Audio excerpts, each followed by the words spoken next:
Subscribe करंतु एबे हम चैनल को आउ प्रेस करंतु बेल आइकन को जहा द्वारा लेटेस्ट वीडियो नोटिफिकेशन आपण मानकु सर्वप्रथमे मिली जिवो। नमस्कार बंधुगण, ओम नमः शिवाय।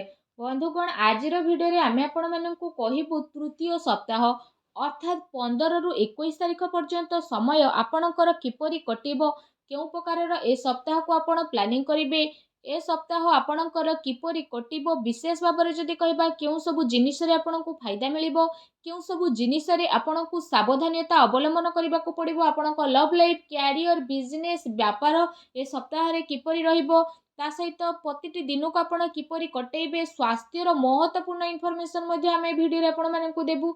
आ वीडियो शेष रे आमे आपण मानकु किछि उपाय विषय मध्ये कहबो, जहा द्वारा आपण ए सप्ताह को आहुरी अधिक भलो आ महत्वपूर्ण भरा साब्यस्त करि परिबे। आगो को वीडियो आरंभ करबा पूर्वरु हमर आपणकु रिक्वेस्ट, जदि आपण हमर ए चैनल रे नुआ आछंती चैनल को सब्सक्राइब करंतु, सांगरे नोटिफिकेशन रो बेल को मध्ये ऑन करंतु, जहा द्वारा समय समय देश नुआ नुआ वीडियो रो नोटिफिकेशन आपणक पाखरे पहुंची जिवो। आसंतु जानिबा किपरि रहइबो आपणक पई तृतीय सप्ताह अर्थात 15 रु 21 तारिख पर्यंत समय। जदि सबुठारु प्रथमे आमे आपणको कहबु कि ए सप्ताह रे आपणक पई कोन सतरे पॉजिटिव रहिबा पई जाउछि। जदि विशेष भाବରେ कहबा फ्रेंड्स, ए दिन रे कोनोसी राजनीति लोकंक सहित आपणकर साक्षात हेबो, आ ए सप्ताह रे आपणक लोकप्रियता बढ़िबो। ता सहित जन संपर्ककर दायरा मध्ये आपण विस्तार करिवे। संतानक तरफरु तांकर कैरियर को नै कि सप्ताह रे कोनोसी शुभ समाचार मध्ये मिली पारे। आपणकर सिद्धांतवादी दृष्टिकोण समाज एवं धार्मिक स्थल रे आपणको विशेष भाବରେ सम्मानजनक उपाधि मध्ये प्रदान करिवो। एहा सहित धार्मिक एवं आध्यात्मिक गतिविधि रे आपणकर विशेष भाବରେ महत्वपूर्ण योगदान रहिबो। प्रॉपर्टी संबंधित कोनोसी अटकी थिबा कार्य पूरा हेबार मध्ये संभावना बनुछि। ता सहित ए दिनर समय रे आपणको बहुत भलो स्थिति रहिबो। ता सहित जदि कहिबा भाग्य एवं संतान संबंधित कार्य रे मध्ये सुविधा आपणको प्राप्त होई जिवो। आपणकर विवेक एवं आदर्शवादी स्वभाव विशेष भाବରେ आपणको पई महत्वपूर्ण उपलब्धि नै कि आसीबो। ता सहित ग्रहर स्थिति ए दिन रे आपणक पई काफी संतोषजनक रहिबो। जो लोक माने आपणक खिलाफ रे थिले से लोक माने विशेष भाବରେ आपणक पक्ष रे रहिबे, आ संबंध रे मध्ये आपणकर काफी सुधारता देखिबाकू मिलिबो। सबु कार्य ए सप्ताह रे आपणकर शांतिपूर्ण भाବରେ संपन्न हेबार नजर आसीबो। ता सहित भावुकता कारणरू वैवाहिक दृष्टिकोण आपणक काम रे सहायक प्रदान करिवो। ए दिन रे आपणकर सकारात्मक आ संतुलित भावना आपणको आगको बढ़िबा एवं निजर कार्य को सुचारू रूप रे संपन्न करिबारे मध्ये बहुत सहाय्य सहयोग प्रदान करिवो। घरे कोनोसी धार्मिक उत्सवर मध्ये विशेष भाବରେ ए दिन रे योजना बनिबो। आपण पुणी थरे निजे निजकु ताजा विशेष भाବରେ अनुभव करिवे। एहा सहित जदि कहबा अटकी थिबा पेमेंट मध्ये मिलिबा कारणरू विशेष भाବରେ आर्थिक स्थिति रे आपणकर काफी टाइम पर्यंत सुधार आसीबो, जहा द्वारा आपणको काफी खुशी मिलिबो एवं आपणक मन बहुत ही प्रसन्न रहिबो। आसंतु जानिबा ए दिन रे आपणक पई कोन नेगेटिव रहिबो।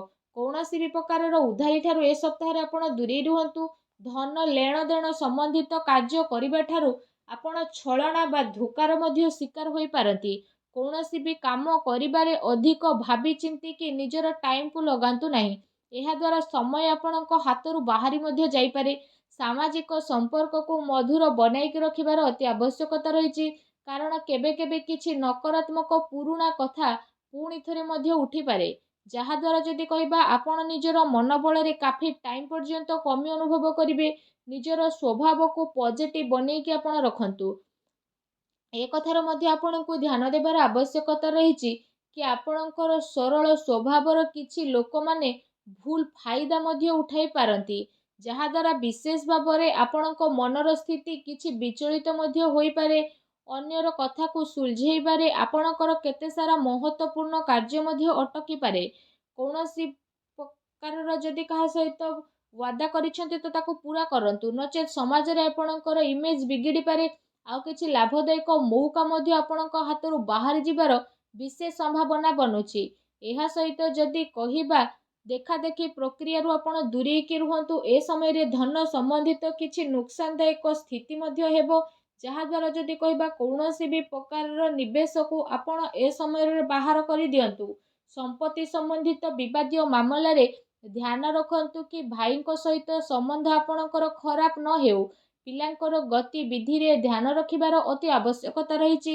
ତାଙ୍କର କୌଣସି ଭୁଲ ଆଦତ ବା ସଙ୍ଗତି ଆପଣଙ୍କୁ ପ୍ରୋବ୍ଲେମରେ ପକାଇପାରେ। ସେସବୁକୁ ସକାରାତ୍ମକ କାର୍ଯ୍ୟରେ ଆପଣ ନ୍ୟସ୍ତ କରିବା ଅତି ଆବଶ୍ୟକ ରହିଛି, ଯାହା ତାଙ୍କର ଭବିଷ୍ୟତ ପାଇଁ କାଫି ଲାଭଦାୟକ ସିଦ୍ଧ ହେବ। ଆସନ୍ତୁ ଜାଣିବା ଏ ଦିନରେ ଆପଣଙ୍କର ଲଭ୍ ଲାଇଫ୍ କିପରି ରହିବ। ଘରର ମାହୋଲ ଅନୁଶାସିତ ଏବଂ ଖୁସିଭରା ମଧ୍ୟ ରହିବ।